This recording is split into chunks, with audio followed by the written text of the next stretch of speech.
Hola, hola a todas, bienvenidas a una nueva sesión de economía. El día de hoy vamos a revisar en nuestra sesión los factores internos y de desarrollo económico. Es muy importante tener en cuenta que hay una serie de factores internos que pueden actuar como fuentes de desarrollo económico y es justo argumentar también que pueden actuar como barreras para el desarrollo si están ausentes o si carecen de ciertas cosas. Estos factores son parte del marco institucional de cualquier país. Pero, ¿qué queremos decir con marco institucional o con instituciones? Douglas North define las instituciones como la estructura que los humanos imponen a la interacción humana y por lo tanto define los incentivos que determinan las elecciones que hacen que los individuos que dan forma al desempeño de las sociedades y las economías a lo largo del tiempo. Ahora vamos a ver cómo varios de estos aspectos de estas instituciones van a influir en las organizaciones, en las estructuras y en las normas que rigen y apoyen la actividad económica.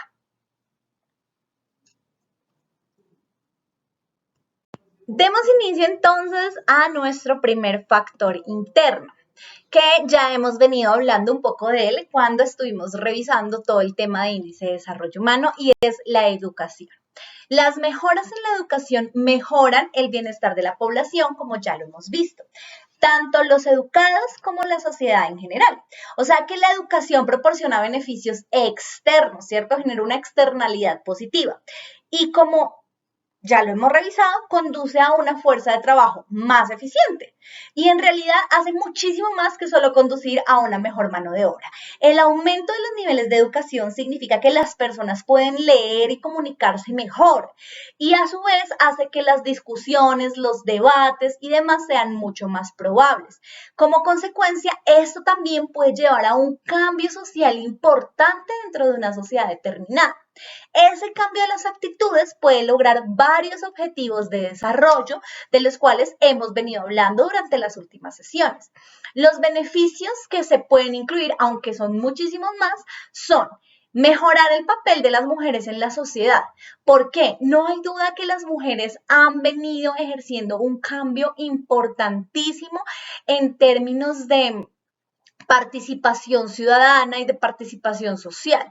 Y esto es a través también del empoderamiento a través de la educación, pues existen unas correlación muy alta entre la educación de las mujeres y las tasas de supervivencia infantil y las tasas de fertilidad, es decir, el número anual de nacimientos vivos por cada 1000 mujeres en edad fértil, ¿cierto? El papel de una mujer en la sociedad es sumamente importante en términos de desarrollos. Recordemos que hace unas clases estábamos revisando este gran economista Amartya Sen y él, quiero traer una frase a colación que dice, nada posiblemente sea tan importante hoy en la economía política del desarrollo como un reconocimiento adecuado de la participación y liderazgo político, económico y social de las mujeres. Claro está, sin dejar de lado que aún nos falta mucho camino por recorrer y que uno de los objetivos de desarrollo sostenible es precisamente lograr esa participación, ese empoderamiento y esa equidad de género que va a lograr un cambio social extraordinario. Y el segundo es mejorar los niveles de salud. Porque si los niveles educativos son mejorados, o sea, las tasas de alfabetización mejoran los niveles de salud en la sociedad, las personas pueden comunicarse plenamente y por tanto tomar conciencia de los peligros que enfrentan y de las oportunidades que éstas tienen. Hablando nuevamente de las mujeres, cuando se tiene una alfabetización, cuando se tiene una educación completa, entonces las mujeres van a poder también saber cuáles son sus derechos y cuáles son sus deberes como ciudadanas, tomar decisiones frente a su cuerpo, frente a los peligros sobre las enfermedades venéreas, de transmisión sexual, el VIH, el SIDA, etcétera, etcétera. Esto a nivel general, pero recordemos que en las mujeres tendría una mayor incidencia. Y también tener en cuenta los malos hábitos sanitarios y los malos hábitos alimenticios, pues se pueden descubrir posibilidades de generar unos mejores hábitos y asimismo teniendo la educación precisa, pues el ser humano o el individuo en cada sociedad va a tener mejores oportunidades. Uno de los objetivos de desarrollo sostenible es garantizar que para 2030 los niños de todas partes, o sea, niños y niñas por igual, puedan completar un curso completo de educación primaria, ¿cierto? Y esto se ha avanzado, particularmente en los temas de educación primaria en todo el mundo, ¿sí? En casi todas las regiones del mundo, si nosotros miramos abajo, les voy a dejar el link del Banco Mundial, ustedes pueden poner por país y les va a aparecer la tasa neta de matrícula de cada país a través de los años. Hacia 2016 ya supera casi en todos los países el 90%. O sea que eso es muy importante. Sin embargo, 121 millones de niños y adolescentes nunca han ido a la escuela o la han abandonado sin terminarla. ¿Sí? Eso es también importantísimo saberlo. En el nivel más básico, la provisión de educación requiere una gran financiación y esto pues simplemente a veces no puede estar disponible en cantidades suficientes. Dentro de un país puede haber grandes disparidades en la provisión de educación y las áreas urbanas reciben más fondos de educación que las áreas rurales. El debate que hemos venido teniendo en las últimas sesiones, ¿no? Que es más difícil que un niño que vive en una zona rural, en una vereda, alejado de la escuela, pues tenga mayor acceso a que una persona que en la ciudad. También hay condiciones económicas familiares que impiden que los niños asistan a la escuela, pues porque pueden ser necesarios para trabajar dentro del hogar o las fincas, ¿cierto? Y pues están involucrados en trabajos extremos también, como los niños trabajadores, los que vemos, por ejemplo, nosotros en la ciudad, en las esquinas, en los semáforos, en los puentes, en los buses, pidiendo dinero, o a veces los niños que alquilan para que otras personas pidan dinero, ¿sí? La mayor parte de estos niños son de hogares de bajos recursos y de familias donde las madres tampoco recibieron una educación formal y no pudieron tampoco asistir a la escuela. Entonces, recordemos esa trampa de pobreza. La matrícula en las escuelas secundarias tiende a ser muchísimo más bajo que en las escuelas primarias, especialmente en países en vías de desarrollo o con índices de desarrollo humano bajos y muy bajos.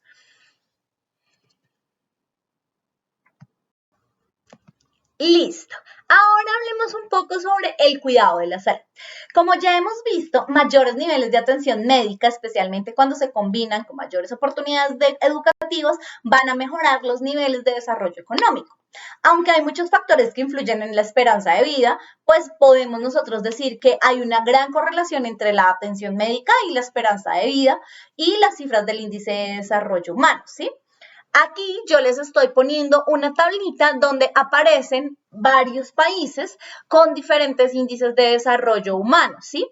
Por ejemplo, países con índices de desarrollo humano muy alto como Estados Unidos, Suiza y Alemania, y países con índices de desarrollo medios como Colombia, México, y con índices de desarrollo bajos como Turquía. Entonces, démonos cuenta que el gasto en salud es el porcentaje, se representa en un porcentaje del PIB, donde Estados Unidos es el que mayor gasto en salud pública hace y podemos ver que Colombia tiene un gasto en salud aproximado del 7%. Asimismo, está la esperanza de vida, la educación, el Producto Interno Bruto y el número de habitantes que tiene cada país. Estos datos nos pueden evidenciar que hay muchos factores que afectan un solo resultado. Entonces, miremos esas relaciones. Los países que gastan una mayor proporción del PIB en atención médica tienden a tener una mayor esperanza de vida. Y también vale la pena señalar la estrecha relación en toda pues, esta tablita entre el índice de esperanza de vida y el índice de educación. Aunque puede ser difícil justificarlo completamente, pues porque hay otras variables que también se deben considerar y no siempre la esperanza de vida está completamente relacionada. Y pues además hay deficiencias significativas, particularmente entre los países de bajos ingresos, y también es importante tener en cuenta por qué pues las desigualdades pueden ser muy amplias y eso pues no está contemplado dentro de los índices de desarrollo humano. Muchos países en desarrollo han avanzado muchísimo en cuanto a la capacitación de médicos, enfermeras, construcción de hospitales, clínicas, provisión de servicios de salud pública y pues tienen mejor acceso a agua potable, a saneamiento y disponibilidad de vacunas. Sin embargo, y eso pues ha logrado que haya unas tasas de mortalidad infantil que hayan disminuido año tras año y que la esperanza de vida pues haya aumentado. hay más niños inmunizados que nunca y las tasas de mortalidad materna están disminuyendo. Ahora revisemos un poco la infraestructura. La definición de infraestructura podrían ser las instalaciones, servicios esenciales, carreteras, autopistas, aeropuertos, tratamiento de aguas residuales, acueductos, ferrocarriles, teléfono, bueno, los servicios públicos necesarios para la actividad económica. Debería ser obvio, ¿cierto?, que las mejoras de la infraestructura conducirían a un mayor desarrollo económico, ¿sí? Es decir, mejores autopistas y mejor transporte público permite que los niños lleguen a las escuelas, a los colegios en un tiempo más adecuado y que los adultos lleguen a los mercados y que los bienes lleguen a los compradores potenciales y que la gente se pueda desplazar a sus trabajos, ¿sí? Una red de radio y televisión desarrollada o una red de, en este caso, una red de internet, de fibra óptica desarrollada, puede hacer posible que las personas se vinculen, participen en comunidades más amplias, haya una mayor como conectividad y a su vez haya mayores oportunidades de desarrollar espacios virtuales.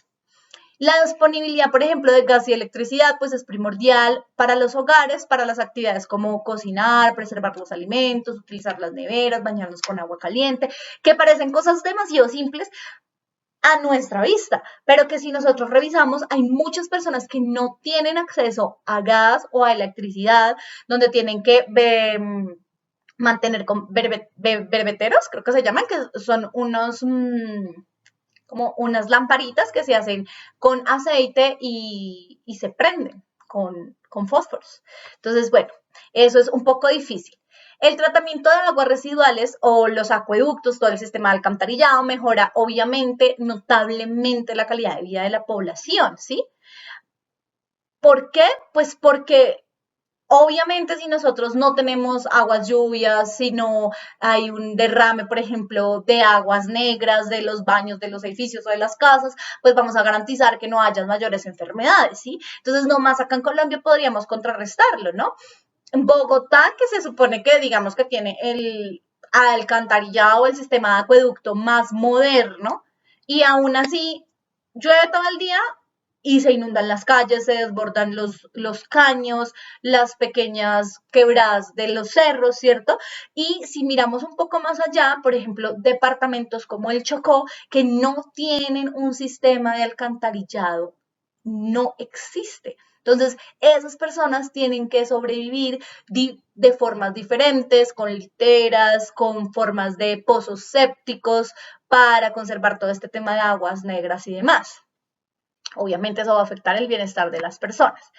En la tablita que les estoy poniendo acá a continuación, pues yo les puse las categorías y algunos ejemplos, las categorías en transporte, en servicios públicos, en los servicios de comunicación y como en los servicios que prestan a la comunidad, como los bomberos, la policía y demás. Entonces, para que la revisen y pues estas son las categorías de infraestructura que se podrían utilizar. Ahora, la estabilidad política y la corrupción. Wow, este es un tema denso, es un tema en el cual nos podríamos quedar más de una sesión y es importante que lo tengamos en cuenta, pero también les voy a dar el espacio para que ustedes también chequen más a fondo sobre este tema.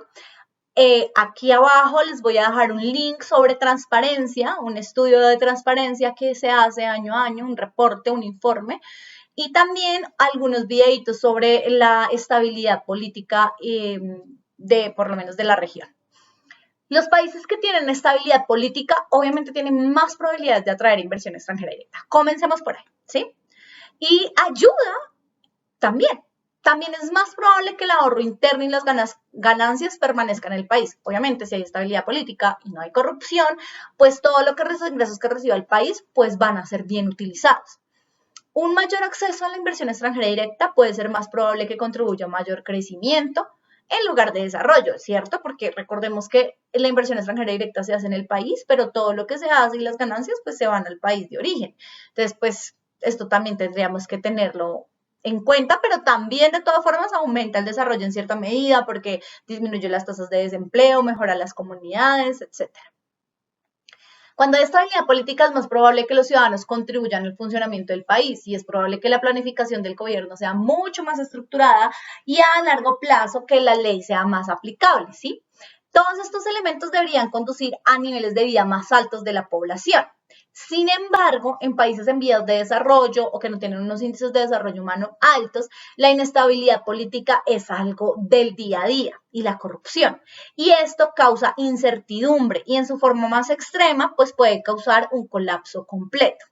Algunos ejemplos de esto son, por ejemplo, Sudán, que sus guerras civiles han hecho pues que esta región, que la región occidental de Darfur, que comenzó en 2003, ha causado muchos disturbios en términos de muerte, de desplazamiento de la población. Asimismo, Chad, que es el país vecino, declara la guerra a Sudán en diciembre de 2005. Entonces, pues todo esto genera una gran estabilidad en ese país y esta estabilidad pues está destinada a conducir un desempeño económico muy pobre, altos niveles de pobreza, bajos niveles de vida para la mayoría de la población.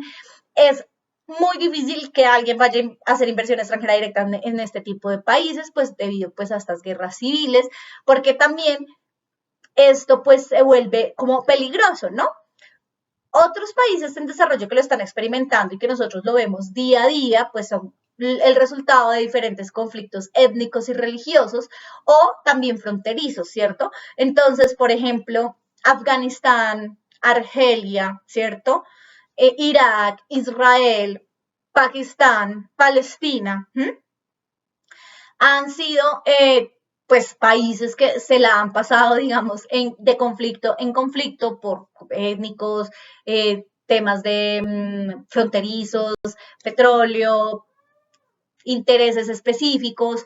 Entonces, pues eso también hace que tengan un muy bajo índice de desarrollo humano y afecta el crecimiento económico. La corrupción se define como la explotación deshonesta del poder para el beneficio personal.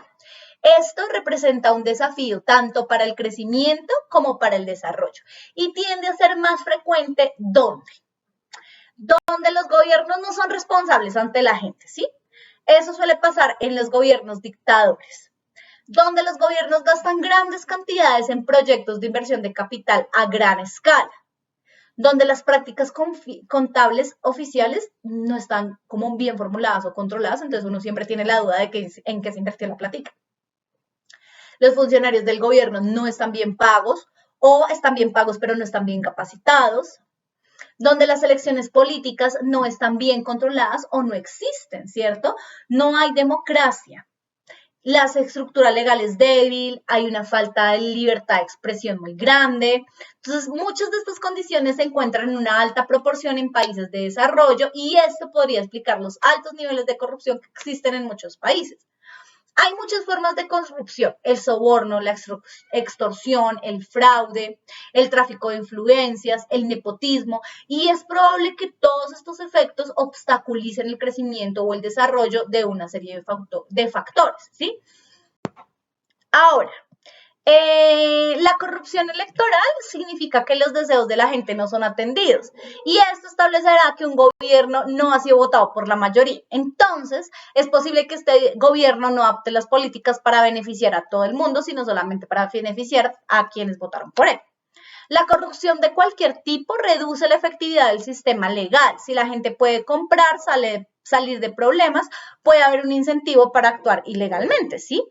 La corrupción conduce a una asignación injusta de recursos. Si los contratos van al mejor postor a diferencia del productor más eficiente, entonces hay una falla del mercado y los recursos se están asignando de manera incorrecta. A menudo sostiene a productores ineficientes protegiéndolos de la competencia. Los sobornos aumentan los costos de las empresas en términos de efectivo y en términos de tiempo de negociación administrativa. Esto conducirá invariablemente a precios más altos. También reduce la confianza en una economía, pues es el resultado de que los países pueden encontrar más difícil atraer inversiones extranjeras, pues a menudo se van a desviar a países menos corruptos. Y aumenta el riesgo de que no se cumplan los contratos y esto a su vez actúa como un serio elemento de disuasión para la inversión, tanto interna como externa, lo que pasó, por ejemplo, acá con el caso Nule. La corrupción a menudo significa que los funcionarios hacen los de la vista gorda, ¿no? Como acá no pasó, yo eso no lo vi, a las regulaciones. Entonces, ¿cómo están relacionadas con la construcción, el medio ambiente? Entonces, esto puede tener un efecto perjudicial en las personas, en la comunidad y en general, pues como que en todo el país en su conjunto. Y estas cifras que vemos a continuación las saqué de el reporte de transparencia internacional, específicamente el reporte de transparencia para América Latina y el Caribe, donde el 53% de las personas sostienen que la corrupción ha aumentado en los últimos 12 meses. El 16% de las personas dicen que la corrupción disminuyó y el 29% dice que la corrupción sigue igual. O sea que si nosotros sumamos 53 más 29, nos va a dar que más del 80% de las personas siguen creyendo que hay altos niveles de corrupción. También es importante decir que las personas o el común de la gente sostiene que la corrupción es un problema grave en el gobierno al que pertenecen, ¿sí? Y podemos evidenciar cómo apenas el 21% de todas las personas de la región tienen confianza en su gobierno. El 21%, o sea, el otro 79% estamos no confiando en nuestro gobierno, ¿cierto? El 33% de las personas confían en la policía. O sea que el restante, ¿en quién confía? ¿No? Ese 67% restante no confía en la policía, no confía en las autoridades y se siente vulnerada ante las autoridades. Aquí entonces hay algo muy interesante que les quiero mostrar y es la corrupción por institución. En esta tablita vamos a ver en dónde se considera pues que hay mayor corrupción debido a la institución, al organismo, donde el 53% está condensado en los presidentes y los funcionarios de su gabinete. Aquí, por ejemplo, vamos a ver en toda la región de América Latina y el Caribe los índices de soborno por país, donde los índices de soborno por país deberían ser cero, o sea, nosotros no nos debemos conformar con que es que son bajitos. En Colombia, el 20% es el índice de soborno, o sea, es el porcentaje de usuarios de servicios públicos que pagaron un soborno en los últimos 12 meses. El 20% de personas tuvieron que pagar un soborno. O sea, es gravísimo, ¿cierto? O sea, los sistemas, la corrupción en la región es altísima. Si nosotros miramos no solamente en Colombia, por ejemplo, podemos ver que en México es cerca del 34%. ¿Sí? Que apenas países como Costa Rica tienen un 7%, pero igual siguen siendo importantes. Ahora observemos aquí en esta tablita que les pongo todo el tema de extorsiones. ¿Por qué extorsiones? Es súper importante tener esto en cuenta porque 1 de cada 5 personas experimentaron extorsión sexual o conocen a alguien que pasó por esa situación. Y el 71% de las personas sostienen que la extorsión sexual ocurre al menos ocasionalmente. Aquí están viendo un mapa del índice de extorsión sexual en el país. Entonces, el porcentaje de ciudadanos que experimentaron extorsión sexual o conocen a alguien que pasó por esta situación. Y esto es lo que estamos viendo. Por ejemplo, en Brasil, el 20% de personas han experimentado extorsión sexual, o sea, eso es gravísimo. Y aquí estamos hablando de denuncias, ¿no? Hay mucha gente que nunca ha hablado, que se ha quedado callada, que nunca ha dicho nada, que tiene miedo de hablar. Entonces, de pronto esos porcentajes podrían cambiar si se supiera en realidad cuántas personas han sido violentadas sexualmente por extorsiones y corrupción. Bueno, también es importante revisar el sistema legal.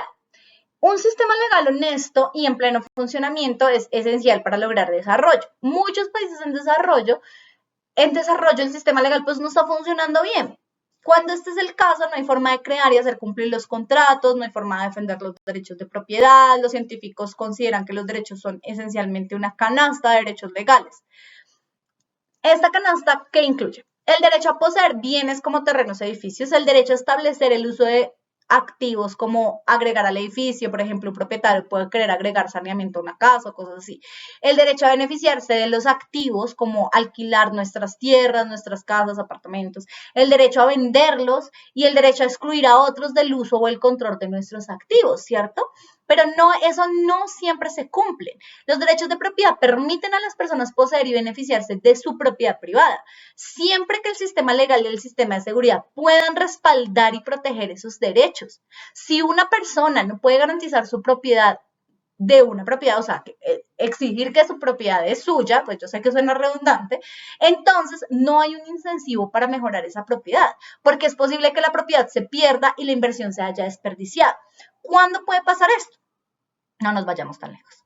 Colombia, 50 años de conflicto armado, ejércitos al margen de la ley, ¿cierto? ELN, FARC y todas paramilitares y todas aquellas, digamos que guerrillas y ejércitos al margen de la ley. ¿Qué ha pasado o qué pasó durante estos 50 años de conflicto armado en Colombia?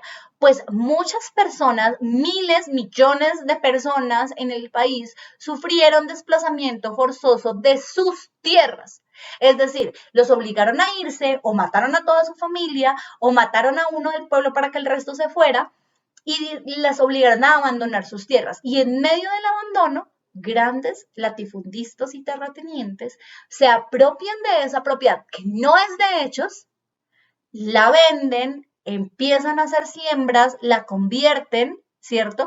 Y los desplazados tienen que irse a las ciudades, irse a otros pueblos a buscar una nueva vida. Entonces, digamos que ese sistema legal del que, por ejemplo, Colombia se siente o se jacta por tener un sistema legal también elaborado y por defender uno de los principios más importantes de nuestra Constitución, que es el derecho a la propiedad privada, no se cumple. Se cumple para unos cuantos. Entonces es importante tener en cuenta que no solamente quiero que se cumpla para unos cuantos, sino ahí está el desarrollo, ¿no? Ahí está el desarrollo económico. ¿Para cuánto se va a cumplir? ¿Por qué no todos cumplimos con este derecho? ¿Y por qué para muchos ese derecho no es real? ¿Por qué nos sacan de nuestras tierras? ¿Por qué nos expropian a la fuerza? ¿Por qué tenemos que ir a buscar en otras partes cuando teníamos propiedad privada que podíamos desarrollar? Entonces ahí es donde nosotros tenemos que ver si ese sistema legal sí está funcionando. Y después de la firma del proceso de paz, bueno, ¿qué ha pasado, no?